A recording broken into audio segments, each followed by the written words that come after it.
The shield worlds of Cryptus formed the thriving bulwark of the Imperium, despite many of their numbers being classified as lethally radioactive. Each planet had great natural resources, and when such wealth lies ready to be taken, mankind's determination knows no bound. Over the millennia, the system's people had learned not just to live under the stars they called the Eyes of Cryptus, but to thrive.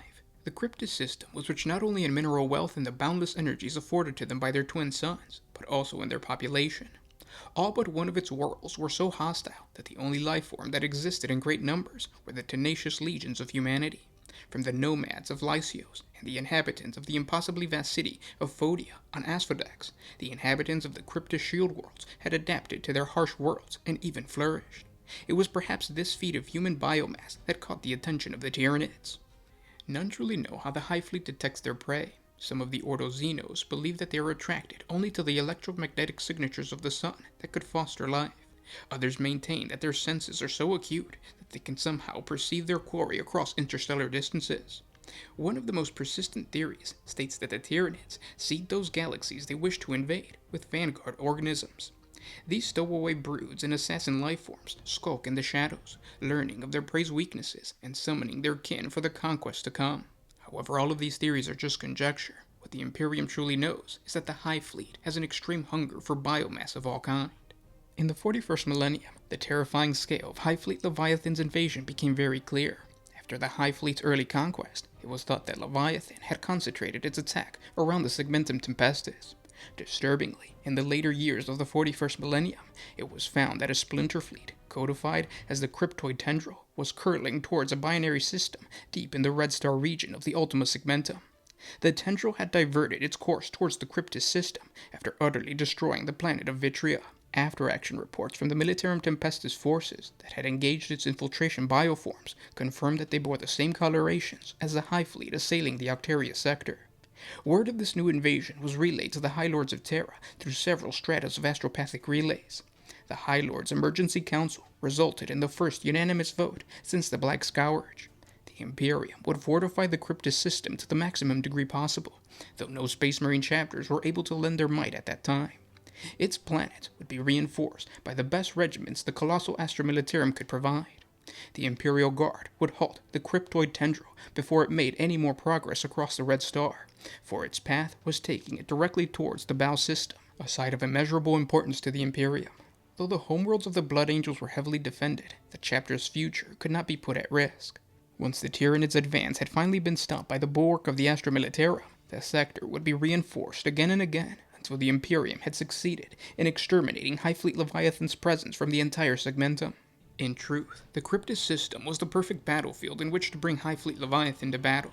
The people who inhabited its planets were hard-bitten survivors, used to the rigors of life in the Red Scar and the corruption born of its rich mineral bounty. When the populations were combined, they numbered over 40 billion souls. Millions of men and women were ready and able to stand by their own homeworld's planetary defense force if necessary. The Cryptus system had long been blighted by crime, and it was rare to find a citizen unarmed. The Cadian shock troop regiments in the system were diverted from earlier war zones within several light years. They boasted over 3 million soldiers. They were led by General Meldon Drust, one of the most well-respected leaders ever to have left the Cadian Gate. The Cadians were not the only warriors from the Astra Militarum to reach the system, for deploying alongside them were several tank companies of the Volstraean Firstborn.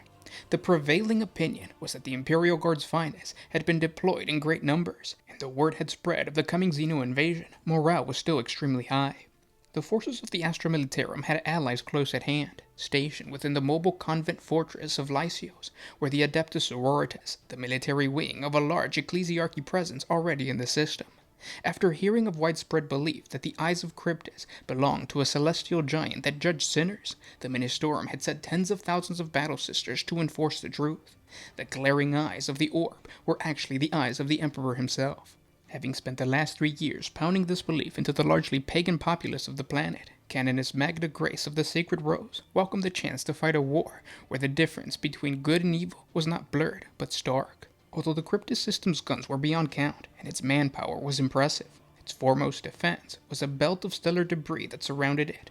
The cold void phenomenon was named the Aegis Diamanda. It was a potent shield in itself, and the gun mines of the Castellan Belt had repelled Eldar raiders, pirate chaos renegades, and even orc walls in centuries past. This is why the planets under the Crimson Suns were known as shield worlds. They would not be conquered easily. As the weeks turned into months, and the Hive Fleet tendril came ever closer, communication, whether by conventional vox scripts or astropathic relays, became less and less reliable. A strange and distant sound haunted the ether, sounding at first like the crashing waves of distant seas, and later like millions of hissing whispers clawing at the mind. Still, the people of the Cryptus System did not give in to the misgivings that haunted them. Any invader that sought entry into the Shield Worlds would have to negotiate the lethal cold of the Aegis Diamanda, and almost certainly die in the process.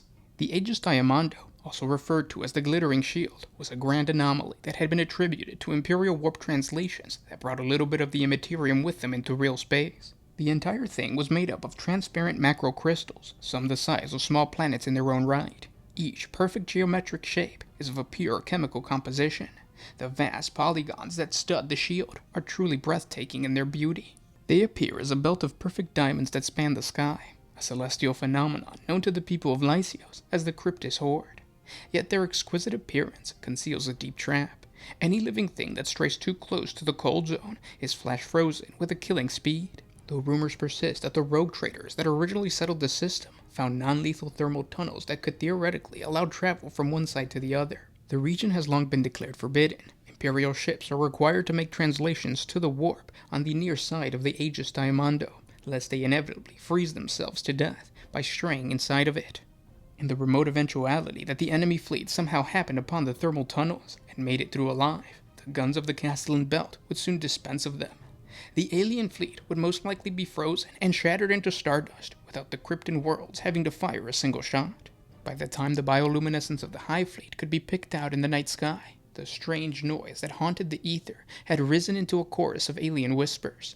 This hellish white noise was so persistent, it gnawed at the minds of those who commune with the Immaterium, causing brain bleed, mind-stabbing attacks, and even bouts of insanity that drove psychics into gibbering mania.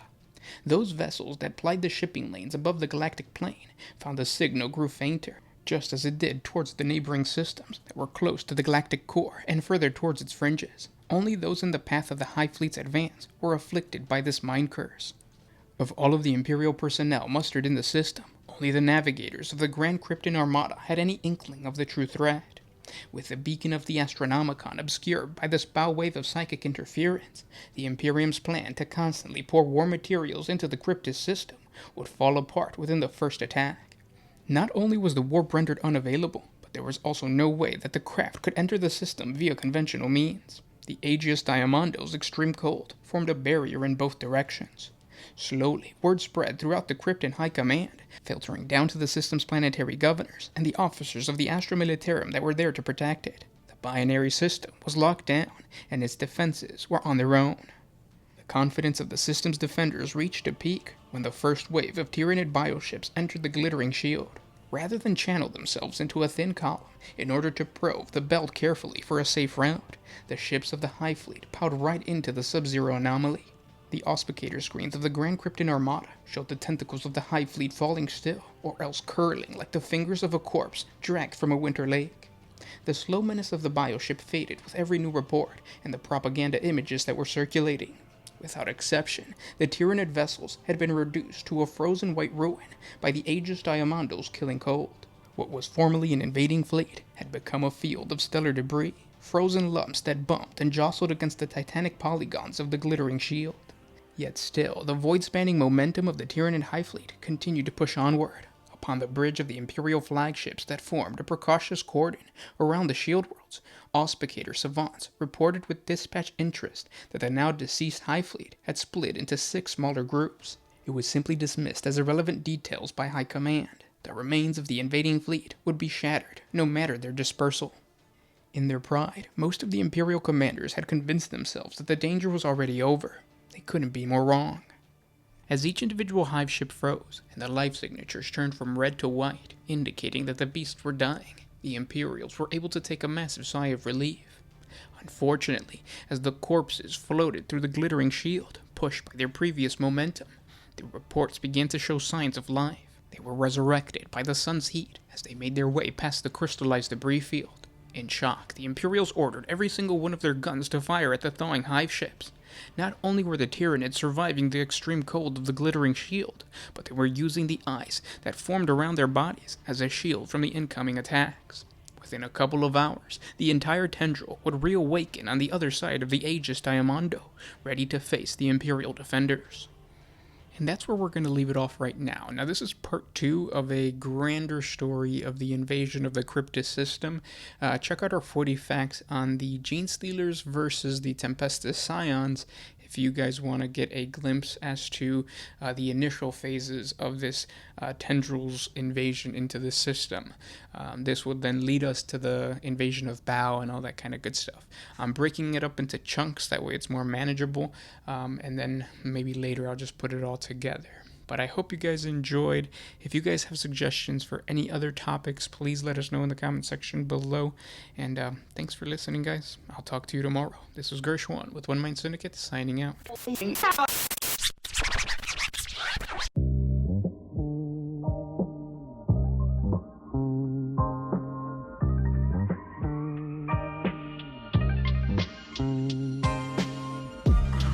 if you could put my freedom back in any